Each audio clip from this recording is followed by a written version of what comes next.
के बनता है। अभी बता देता हूँ, खुलासा कर देता हूँ, सीधे बैठ जाओ आप। तो 5 चीजें मनुष्य के भाग्य का निर्माण करती है। नंबर 1, आपका स्वभाव। आपका स्वभाव यदि सुंदर है,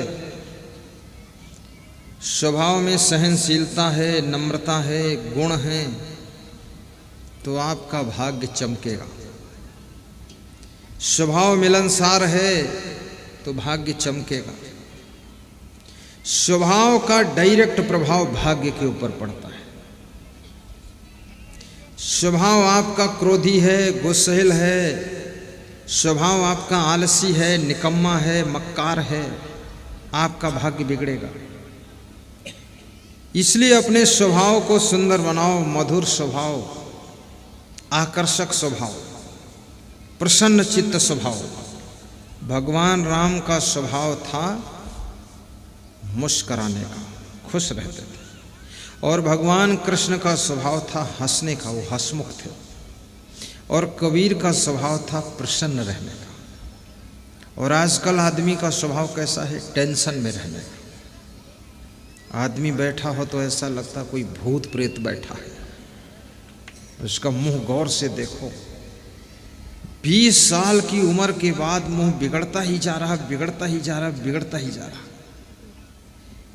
क्योंकि जितना मन में टेंशन करोगे, तनाव करोगे, चिंता करोगे, क्रोध करोगे, गुस्सा करोगे, दुखी रहोगे, उलझन में रहोगे, परेशान रहोगे, तुम्हारा चेहरा भी बिगड़ता चला जाएगा।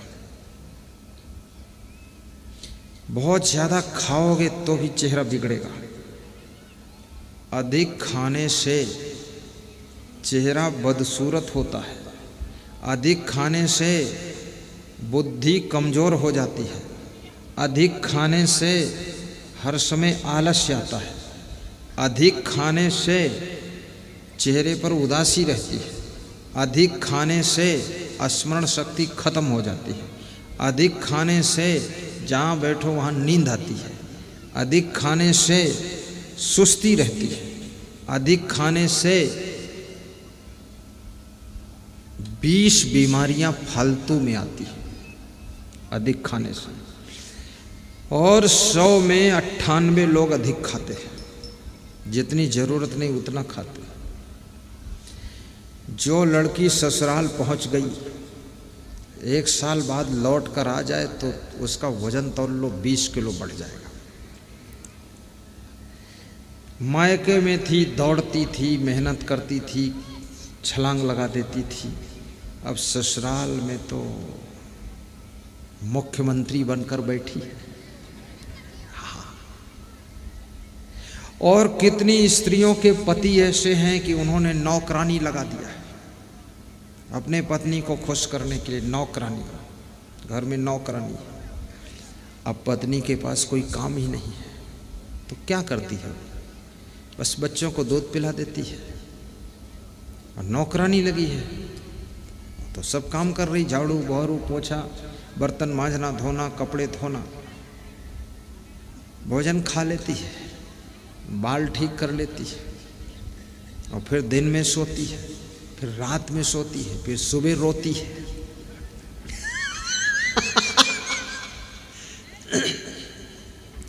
हर समय बीमार रहती है।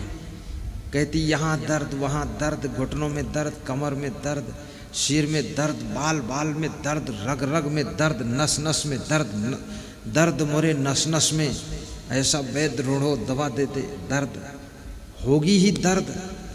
इस शरीर से अगर व्यायाम नहीं करोगे, मेहनत नहीं करोगे, गर्म पानी से यदि स्नान करोगे तो आपके शरीर में रग रग में दर्द होगा, नस नस में दर्द होगा, और उसी दर्द में तुम मरोगे। कभी दर्द दूर नहीं होगा।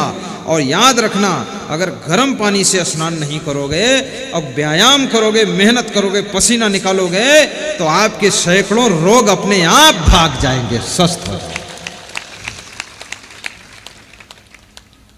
और भोजन थोड़ा खाइए, कम खाइए। पूड़ी हो 1 पूड़ी खा लो। कितने लोगों को पूड़ी मिल जाए तो 20 पूड़ी समेट देते हैं। बनाने वाले भी सोचते हैं कि पानी भी पिएगा कि नहीं है। रसोई में आइटम खत्म हो गया पर उनका खाना खत्म ही नहीं, चालू है। अरे इज्जत तो बचने दो अंदर वालों की, निकलो हटाओ अब कर। तो नंबर 1 स्वभाव को ठीक करना है। नंबर 2 वाणी, वाणी माने बोलना, बोलना सीखना है। बोलना तो 2.5 साल की उम्र में ही आ जाता है, लेकिन कहाँ पर कब कैसे क्या बोलना है ये 100 साल की जिंदगी भर नहीं आता है। कब कहाँ क्या बोलना है ये तो आदमी को 100 साल की जिंदगी में नहीं आ पाता है, लेकिन बोलना 2.5 साल की उम्र में, 3 साल की उम्र में आ जाता, बच्चा बोलने लगता है। केवल बोलना ही सार्थक नहीं है, कहाँ कब क्या बोलना है ये चीज सार्थक है। कितने शब्द बोलना है, बोलने के पहले तौलना है, तौलना है फिर बोलना है। और लोग तौलते ही नहीं, बोलते हैं। जो बोलने जा रहे हो कम से कम उसका परिणाम तो सोचो। और वाणी में फिल्टर लगाओ। जैसे आपने इंजन देखा होगा, इंजन में फिल्टर लगे होते हैं, मालूम है कि नहीं? इंजन, जनरेटर, ट्रैक्टर, सभी गाड़ियों में फिल्टर होता है। तो डीजल टंकी में जाता है और टंकी से फिल्टर में, फिल्टर से प्लंजर में, प्लंजर से नोजल में, नोजल से पिस्टन पर जाता है। मैं इंजीनियर भी रहा हूँ, सब मालूम है। अगर वो फिल्टर निकाल दो तो डीजल फंस जाएगा प्लंजर में, और प्लंजर में नहीं फंसा तो फंस जाएगा नोजल में, फिर इंजन स्टार्ट नहीं होगा। तो अपनी वाणी में भी फिल्टर लगाओ। जोश खरोश में जो इच्छा हो जिसको बोलते जाओ, इससे बहुत गड़बड़ होगा। अपने घर मालिक को पिस्टन समझिए, नोजल समझिए।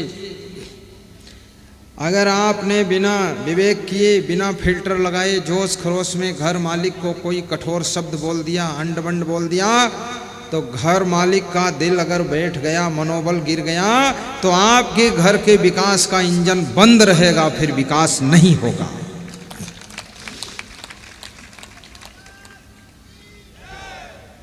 इसलिए उसके विकास के लिए फिल्टर में जैसे तेल छान कर आगे भेजा जाता है, ऐसे अपनी वाणी को छान लीजिए। जोश में मत बोलिए। केवल मेहनत करने से विकास नहीं होगा। बुद्धिमान व्यक्ति जब तक आपकी टीम के अंदर नहीं होगा तब तक आप आगे नहीं बढ़ सकते। बुद्धिमान की जरूरत है, और बुद्धिमान को पचाना बुद्धुओं को बहुत कठिन होता है। जितना बुद्धू होगा वो बुद्धिमान से भी ईर्ष्या करेगा, द्वेष करेगा। आप बुद्धिमान आदमी को अगर आश्रम में तुम्हारे जो बुद्धिमान व्यक्ति है उसके मनोबल को बढ़ाने के लिए फिल्टर लगाकर वाणी तुमने बोला है तो आश्रम का विकास होगा। घर में जो बुद्धिमान है उसको अगर आपने ऊपर उठाने के लिए, उसके मनोबल को बढ़ाने के लिए अपने फिल्टर लगाकर बात कर रहे हो, उसकी प्रशंसा कर रहे हो, तो वह व्यक्ति आपके घर के विकास के दरवाजे खोल देगा। इसलिए हेड आदमी जो है उस आदमी को चोटदार शब्द नहीं बोलना चाहिए। वाणी संभल कर बोलना आ जाए तो आपका भाग्य उदय हो जाएगा, आपकी किस्मत उदय हो जाएगा।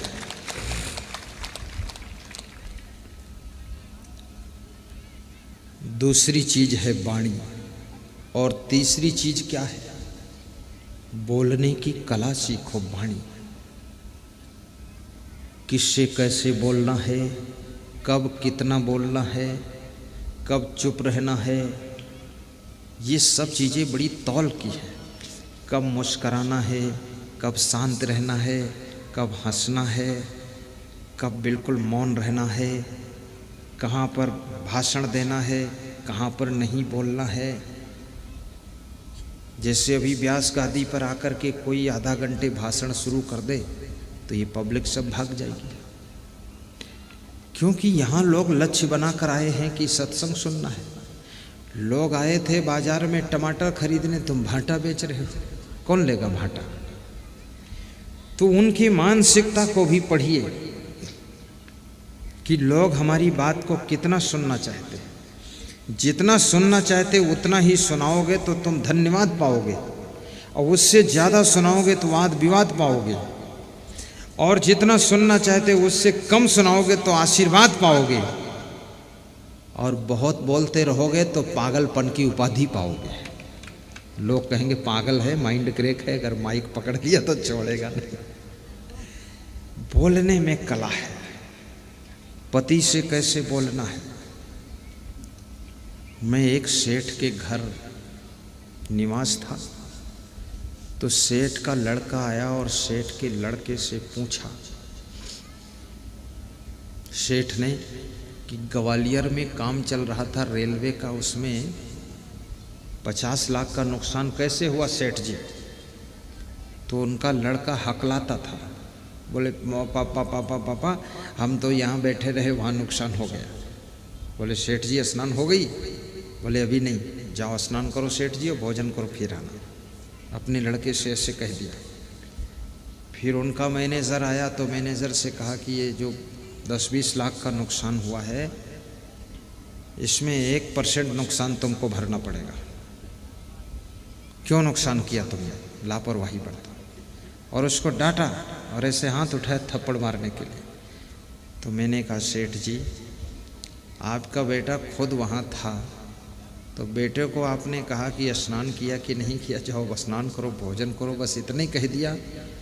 और ये मैनेजर को थोड़ा डांटा और थप्पड़ उठाया। बोले गुरुदेव, बेटा है और ये नौकर है, दोनों में अंतर है। नुकसान तो बेटे की गलती से ही ज़्यादा हुआ है, वो खुद था और नुकसान हो गया, लेकिन बेटा नहीं खोया जा सकता है, मैनेजर खोया जा सकता है। इसलिए संभल कर बोलना पड़ेगा, नहीं तो बहुत ज़्यादा नुकसान होगा। बेटे से कैसे बोलना है, बाप से कैसे बोलना है, माँ से कैसे बात करनी है, माँ के सामने कैसे बैठना है, वाइफ से कैसे बात करनी, वाइफ के सामने कैसे बैठना है, कैसे रहना है, ये सब सीखो। कितने लोग पति बन गए, उनको बैठने उठने का भी पता नहीं है, और पति बन गए। और पति बनने में कोई डिग्री लगती ही नहीं है। कितना बेवकूफ़ आदमी हो, बहुत जल्दी पति बन जाएगा। पति पत्नी गृहस्थों की कोई ट्रेनिंग सेंटर है ही नहीं, बिना ट्रेनिंग के सब गृहस्थ बन जाते। इसीलिए तो इसमें उलझन ज़्यादा है। ट्रेनिंग लो पहले कि पति का धर्म क्या है, पति का कर्तव्य क्या है, पति को कैसे होना चाहिए, पत्नी को कैसे होना चाहिए, पत्नी का धर्म व्यवहार क्या है, पति के प्रति उसका कर्तव्य क्या है। ये सारी चीज़ें सीख करके जब गृहस्थी में प्रवेश करोगे, तब आपको गृहस्थी इतनी उलझन नहीं बनेगी जितनी उलझन लोगों ने बना रखा है। पति की मर्यादा भी रखो, पत्नी का आदर भी रखो, अपने सीमा में रहो, मर्यादा में रहो, पत्नी का भी महत्व समझो। अकेले पति से गृहस्थी नहीं चलती है, साथ में पत्नी का भी सहयोग होता है। दोनों मिलजुल करके रहो, दोनों एक ही गीत गाओ, अलग अलग गाना मत गाओ।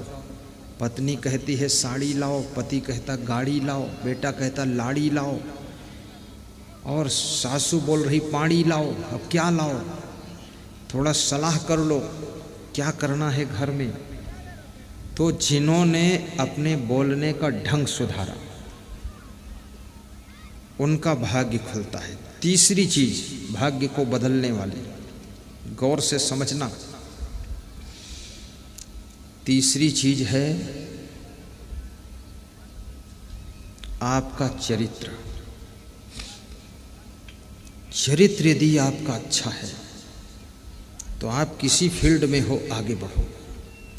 बेदाग चरित्र होना चाहिए, आपके चरित्र के ऊपर दाग न लगने पाए, संभाल कर रखो।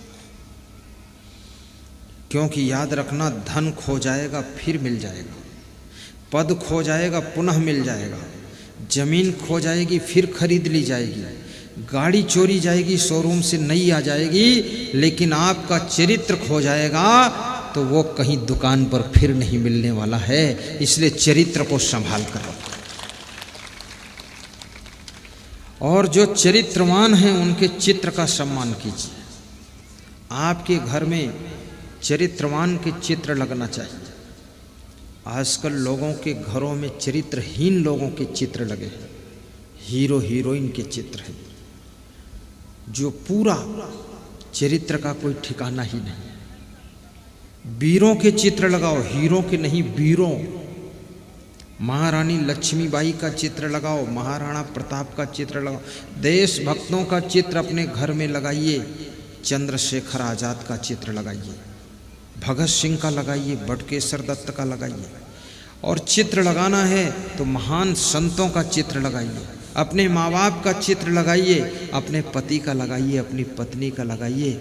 ये दूसरे का चित्र, जिनका चरित्र खो चुका है, उनके चित्र का दर्शन करने से तुम्हारे चरित्र पर बुरा असर पड़ता है। और चरित्रवान के चित्र को देख करके आपका चरित्र भी मजबूत बनता है। इसलिए चरित्रवान का चित्र लगाकर उसकी पूजा करना चाहिए।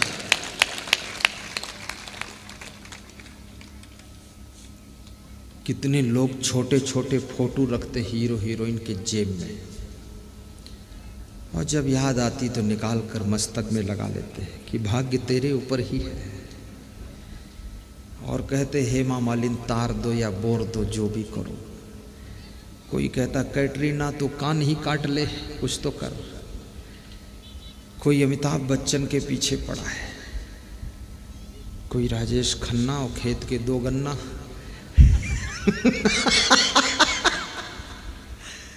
क्या लफड़ा लोग बना रखे। और ये तो हीरो हीरोइन, इनकी एक्टिंग है, ये तो पैसा कमाने का इनका धंधा है। बस इधर हाथ फेंकते, उधर हाथ फेंकते, कमर हिलाते, टांग हिलाते, और है क्या इसमें? कुछ भी नहीं है, कुछ भी नहीं है। ये कोई साथ देने वाले नहीं है। जिंदगी आपको अपनी ताकत से जीना पड़ेगा और आपको अपने भाग्य को ही भोगना पड़ेगा। इसलिए इनके चक्कर में पड़ करके अपने चरित्र को बर्बाद मत कीजिए। आप चरित्रवान बनिए। आपके पास में न जाने कितने हीरो हीरोइन नतमस्तक करने आ जाएंगे, और वो भी शांति आपसे लेने के लिए आएंगे। बहुत से हीरो हीरोइन भी प्रवचन सुनते हैं, मेरे पास फोन भी आता है उनका, गुरुदेव मैं भी आपका प्रवचन सुनता हूँ। मैंने कहा तो आपकी एक्टिंग तो पूरी दुनिया देखती है और तुम मेरा प्रवचन सुनते हो? तो बोले दुनिया बेवकूफ़ है। तो हमने कहा तुम? बोले हम होशियार आदमी इसलिए प्रवचन सुनते हैं। उनको भी शांति चाहिए। सत्संग शांति देता है, प्रवचन शांति देता है, कथा व्यथा को दूर करती है, बाकी कोई तुम्हारी तकलीफ को दूर करने वाला नहीं है। तो तीसरी चीज है तुम्हारा चरित्र। चरित्र उत्तम होना चाहिए, चरित्र ईमानदारी का भी हो।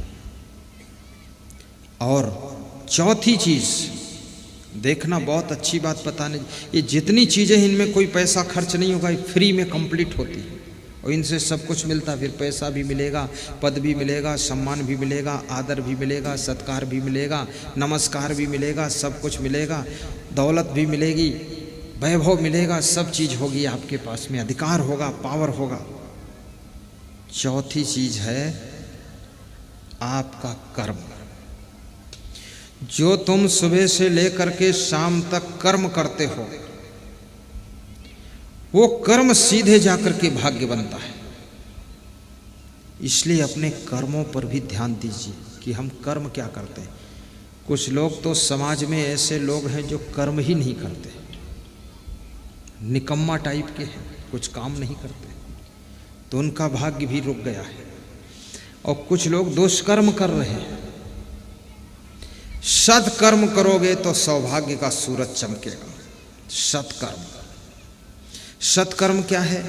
परोपकार का कर्म कीजिए, सहयोग का कर्म कीजिए, अपने बिजनेस में मेहनत भी कीजिए, खेती बाड़ी में मेहनत कीजिए, राजनीति में मेहनत कीजिए।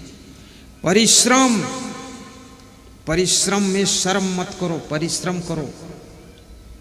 और याद रखना, काम के घंटे बढ़ाओ, आराम के घंटे घटाओ। कितने लोग तो काम के घंटे घटाते जा रहे हैं, आराम के घंटे बढ़ाते जा रहे हैं। काम करना ही नहीं चाहते, लेकिन लखनऊ की बर्फी खाना चाहते हैं। काम धेला भर नहीं, बर्फी लखनऊ की चाहिए। मेहनत करना नहीं चाहते हैं और भाग्य उदय करना चाहते हैं। कुछ काम करो, जग में रहकर कुछ नाम करो, आलसी मत बनो। नर हो न निराश करो मन को, कुछ काम करो, कुछ काम करो, कुछ काम करो, कुछ काम करो। नर हो न निराश करो मन को, नर हो न निराश करो मन को। कुछ काम करो, कुछ काम करो, जग में रह कर कुछ नाम करो, जग में रह कर कुछ नाम करो। कर्म कौन कर सकता है? जिसके अंदर सम्मान की प्यास नहीं है, अपमान का घाव नहीं है और अभिमान का स्थान नहीं है, वो निरंतर कर्म कर सकता है। जो सम्मान के लिए कर्म करता है, अगर सम्मान नहीं मिला तो कर्म बंद कर देता है। थोड़ा सा अपमान हो गया, किसी ने ध्यान नहीं दिया, कर्म करना छोड़ दिया। न मान चाहिए न सम्मान चाहिए, न अपमान का दुख है, न अभिमान का स्थान है। कर्म करना मेरा धर्म है। ऐसा जिसका भाव है वो अपने कर्मों को कभी रोकता नहीं है। किसी स्त्री को उसका पति डांट रहा था, कुछ समझा रहा था। सुबह सुबह का समय था तो स्त्री उठकर चली गई और किचन में जाकर के 5 मिनट के बाद चाय बना कर ले आई और अपने पति को दिया। तो पति ने कहा, मैं तेरे को समझा रही थी, तू क्यों चली गई? तो पत्नी बोली कि आपके चाय पीने का वक्त आ गया था, इतने टाइम आप चाय पीते हो तो मैंने सोचा मैं अपना कर्तव्य पालन कर दूं, उसके बाद आप समझाओ जो समझाना है। तो पति हंसने लगा, बोला यही गुण तेरा ऐसा है जो मेरे क्रोध की आग को बुझा देता है और प्रेम की गंगा को बहा देता है। कितनी स्त्रियां अगर पति एक बार को समझा दे तो 7 दिन चाय नहीं बनाएगी, फिर वे इतना उलझ जाएंगी कि रसोई नहीं तैयार करेंगी, भोजन भी नहीं पकेगा। और कितनी स्त्रियों को अगर पति कुछ कह दे तो गठरी बांधकर मायके चली जाएंगी, बस छुट्टी हर हर गंगे, जा रही नर्मदा देवी। अरे सहन शक्ति भी रखो, गम खाने की क्षमता भी रखो। तुमको यदि तुम्हारा पति डांट रहा है, यदि पत्नी तुमको समझा रही है, पत्नी डांट रही है, पिताजी डांट रहे, माँ डांट रही, सासू डांट रही है, तुम्हारा गुरु डांट रहा, गुरु भाई डांट रहा, तुम्हारा भाई डांट रहा, समझा रहा है, कोई तुमको समझाता है तो वो तुमको बहुत अच्छा बनाना चाहता है इसलिए समझाता है, और जो तुमको डांटता है वो अपने से भी तुमको महान बनाना चाहता है इसलिए डांटता है। नहीं तो डांटने की फुर्सत किसके पास है? कौन किसको डांटेगा? डांटने वालों को धन्यवाद दीजिए कि आपने हमको ज्यादा ध्यान दिया। और जिन्होंने ज्यादा डांट खाई है वही ज्यादा ऊंचे उठे हैं, और जो डांट किसी की नहीं लगी है बेहद खराब हो गए। जिस लोहे पर लोहार का हथौड़ा लग जाता है वही लोहा कुदाल और फावड़ा बन जाता है, और जिस लोहे पर लोहार का हथौड़ा नहीं लगता वो लोहा लोहा बनकर ही जंग खाता रहता, मूर्छा खाता रहता, पड़ा रहता है। और जिस सोने के ऊपर हथौड़ी लगती है सुनार की, वो सोना गले का हार बन जाता है। और जो सोना सुनार के हाथ में ही नहीं जाना चाहता है वो सोना सोना बन करके मिट्टी में मिल जाता है। याद रखना भाइयों बहनों, सोना जब आग से गुजर जाता है तो कंचन कहलाता है, और सोना जो आग से नहीं गुजरता केवल सोना कहलाता है। अगर तुमने माँ बाप की डांट फटकार, सास ससुर की डांट फटकार को स्वीकार कर लिया तो तुम कंचन बन जाओगे, महान बन जाओगे। लेकिन माँ बाप को भी इस बात को समझना है कि डांटने की आदत भी मत बना लेना। कितने माँ बापों की तो आदत हो गई, तो कोई डांटने के लिए जब नहीं मिलेगा तो भैंस को डांटेंगे, साइकिल को डांटेंगे, फिर फसल को डांटेंगे, पेड़ पौधों को डांटेंगे, बादलों को गाली देंगे। आदत भी मत बनाना डांटने की। सुनार अनावश्यक हथौड़ी नहीं चलाता है सोना के ऊपर। लोहार बिना जरूरत के हथौड़ा नहीं मारता लोहा के ऊपर। इसलिए याद रखना, बहुत जरूरत हो तो अपनी डांट का हथौड़ा मारना, और जरूरत ना हो तो अपना हथौड़ा बस रखा रहना चाहिए, उसको चला मत देना, अन्यथा बना हुआ हार बेकार हो जाएगा अगर फिर भी चोट मार दिया आपने। और ये भी पहचान लेना कि आप जिनको चला रहे हो उसमें कई मॉडल के लोग होते हैं। कुछ तो ऐसे कलाराशि घोड़े होते हैं जो चाबुक दिखाना पड़ता है और मारना नहीं, अपने आप सही चाल में चलते हैं। और कुछ जो है गधे होते हैं तो उनके पीठ पे डंडा मारे बिना सही नहीं चलेंगे। कुछ भैंसा बुद्धि के हैं, चाबुक लगेगा तो उठेंगे। और कुछ गाय रूप है सीधे साधे, उनको कुछ मत कहना, ऐसे भी कमजोर है बेचारे, क्षमा कर देना। और कुछ ऐसे हैं